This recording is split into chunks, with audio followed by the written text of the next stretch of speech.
up, y'all? I said, what's up, y'all? Look at me when I'm talking to you, bro. Nah, I'm just messing with y'all, man. This is your boy Knockout Boxing 86 TV, and we in here. So check this out, y'all. Before we get going on our video today, y'all smash that like button, subscribe to the channel if you're new here, share the video, turn on your notifications, and please go follow me on Twitter at KOBoxing86 TV. And if you have a breakdown or a prediction you want me to do, knockoutboxing86 at yahoo.com is the email address. And also, man, live shows every Wednesday night, 7:30 p.m. Central Time, every Friday night, 7:30 p.m. Central Time, and every single Sunday morning, 9 a.m. Central Standard Time. But let's get to our video, man. Let's get to our video, and we got to talk about the events of this weekend, man. Gary Russell Jr. versus Mark Magsayo. The word robbery is beginning to lose its meaning, man. And I ain't gonna lie, man, I'm surprised. I'm surprised with what I'm hearing. And I understand, like, Gary Russell Jr. has a very passionate fan base, people that really rock with him. I rock with him too. But I picked Mark Magsayo to win this fight. And one of the reasons that I picked him to win was because of Gary Russell Jr.'s injury that he said. I know Gary Russell Jr., from what I know, to be an honorable man, to be someone that tells the truth, but also to be tough and be a warrior. So when somebody that's tough, that's a warrior like that, that's honorable like that, when they come out and tell you that they're dealing with a slight injury, that means they hurting more than what they putting on. And it turned out to be true. One of the first right hooks that he threw with authority in the third or fourth round, he threw that mug with authority, trying to counter Mark Magsayo. Boom. Shoulder out. And a shoulder injury in boxing is worse than a hand injury, because a hand injury, at least that shit will go numb and you can keep throwing that punch. Or you can keep feinting with that punch and then boom, you can fire off with your other hand. When you got a shoulder injury, you can't even throw that mug. You can't even throw your punch. So he turned into a one-hand fighter for about 7.5 to 8 rounds of that fight. You know, you saw the injury in the third or fourth round. He still tried to throw the jab some. Round 4, round 5, but then round 6, man, he was one-handed the whole time. But what I want to really touch on is robbery, right? People are saying that Gary Russell Jr. got robbed. And I want to be very clear. That's a lot different from saying you feel like he won the fight. Saying he got robbed and saying he got screwed over, that's different from saying, look, man, I scored it for Gary Russell Jr. because I believe it's a fight that was 7-5 either way, kind of draw type of fight. Fights that come to mind in terms of their scoring, not the style of fight, right? Not how the fight played out, somebody with one hand, not the style of fight, but some fights that come to mind when I think about the scoring of the fight, Brian Castano or versus Jermell Charlo, the first fight, right? That was a fight where it was a lot of swing rounds, a lot of rounds that were difficult to score in that fight. And I personally, back on my scorecard, I had Brian Castano winning the fight 7 rounds to 5, 115 to 113. Some people had it for Charlo, 115, 113. So in a fight that close, any outcome for either fighter or a draw is a feasible outcome. It's not something where you should be screaming robbery, right? Another fight that comes to mind is Canelo Alvarez versus Erislandy Lara. Very close fight. Very close fight, a 7-5 type of fight in my opinion. Again, they could go either way. So if you say you cool with Canelo winning, or you say Erislandy Lara won, that's cool. You can have your opinions on how you scored it and what you think of those fights. But either way, Erislandy Lara didn't get robbed. You know, I feel like that word is losing its meaning. And when you start doing that shit so much, and when you say it just because it wasn't a favorable outcome for a fighter that you were rooting for, then people ain't gonna want to hear you when something really go on. And that's why I feel like shit like Michael Fox versus Gabriel Mastery didn't get the airtime, didn't get the play, didn't get the real coverage and the real push that it needed for something to actually be done about it. And so now when you look up months later, Gabriel Mastery still got a W on his record. Michael Fox still got an L on his record, right? And the WBA still got Gabriel Mastery ranked with a better ranking than Michael Fox as of the time of this video being made. So because what boxing can do and what these powers that be can do, they're able to say, man, yeah, they crying robbery and shit, but they do that all the time, so it is what it is. We can just do what we want and they'll come back. Because you making the word lose its meaning when you use it in circumstances that don't deserve that type of word or that type of attention. Screwed over, robbed. Nobody screwed him over. Nobody robbed him, bro.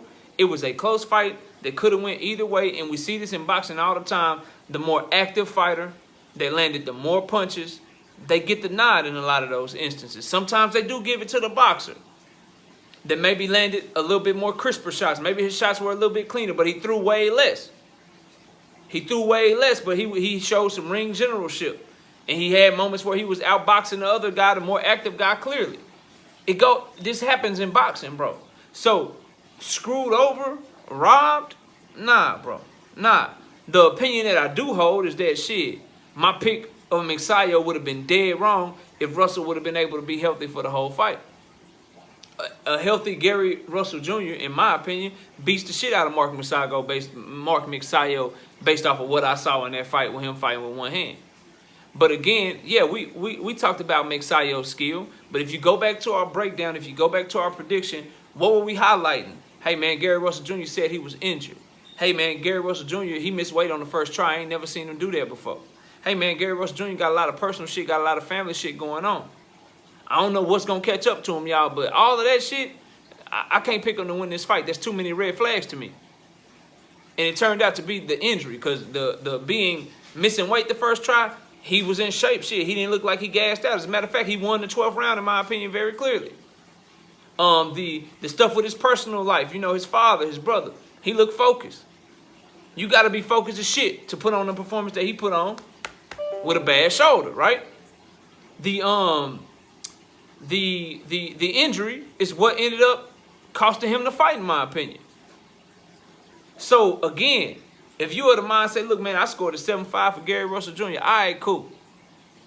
If you are the mindset, look, man, Gary Russell Jr., they need to run that shit back because Gary Russell Jr. beat the dumb shit out of him if they fight again, I'm cool with that too. I agree wholeheartedly. But this robbery shit, this Gary Russell shit, getting screwed over, like, I'm not trying to hear that shit. I'm not trying to hear that shit. You know what I'm saying? That's not what happened in this fight. Now, some business things. Like, to me, Gary Russell Jr. going into the fight injured. He said he injured it 2 weeks before the fight. Y'all, I don't know how I give it up. Once you get in that ring, bro, I'm not trying to hear shit. And then people would tell me, well, man, he ain't fought in 2 years. He needed a payday. He ain't fought in 2 years. You know, the PBC, they don't like him, this and that. All of that stuff is true. So if all that stuff is true, wouldn't it behoove you? Wouldn't it be in your best interest to make sure that you're healthy?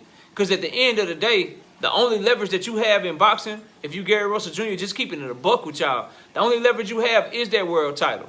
What he should have did when he was injured 2 weeks ago, what I believe should have happened is he should have went to a specialist so they could tell him everything that's wrong with his shoulder. And tell him, hey, if you fight, this is what could happen, X, Y, Z. And he should have took that paperwork from that specialist, his own specialist, not some specialist from the PBC, not some specialist from the commission, his own doctor that he found on his own. That's a reliable doctor that got his best interests at heart. And you take that information, you take that paperwork, you give it to the PBC. Hey, man, I can't fight. Y'all need to move somebody up to fight Magsayo. We got to postpone this fight because I can't go into the fight injured. If you know that they ain't got your best interests at heart, if you know that they just trying to get you out the way, why would you go into a fight hampered, bro? That's a bad decision, in my opinion. And you take that same paperwork, you give it to Mauricio Suleiman, you give it to the WBC. Hey, look, don't strip me. You can't strip me. I'm injured. I got this fight scheduled. I got to postpone it. I'm injured. Here's why I'm injured. Here's what's going on. Here's what the doctor said. And then you get yourself healthy and you get yourself prepared to fight. So we can't blame, you can't get a man more credit for fighting injured when it was his choice to fight injured, if that makes sense. You can't, that doesn't make sense to me. That doesn't equate to me, bro. You have to make that shit make sense. I think we got to save the robbery, save the screwed over shit for what happened with Pernell Whitaker. What happened with Robson Casello getting robbed against Oscar Valdez. What happened with Michael Fox last year getting robbed against Gabriel Mastery. Because when you save it for times that it's actually warranted, then it means more. Then you can get more movement on the shit. But when you saying the shit and it's not warranted, people can call you, you know, call you a conspiracy theorist. Or you playing the race card. Or you playing, you having a victimhood mentality. All that shit that they get to do to us as boxing fans if we do that shit when it's not warranted. And I wholeheartedly, I don't care what nobody tell me. This is my opinion. I'm going to stand firm on it with anybody. You know what I'm saying? Gary Russell Jr. didn't get robbed. He got outworked. He got outlanded. And the judges, they decided to go with the more active fighter, which is something that happens all the time. It happens all the time in boxing. Erislandy Lara was a better boxer than Canelo Alvarez, but Canelo Alvarez was more aggressive. He was coming forward. He landed. He was the aggressor. He was the one trying to initiate the action. He got the nod, bro. So I'm not trying to hear that, man. But that's all I got, man. Y'all let me know what y'all think. Robbery screwed over. Hell no. I'm not trying to hear none of that shit, bro. None of it. That did not happen in this fight on Saturday night. But y'all let me know what y'all think. Am I tripping? Am I right? Let me know in my comment section. Comment down below. Smash the like. Subscribe to the channel. Share the video. Turn on your notifications. Follow me on Twitter at KOBoxing86TV.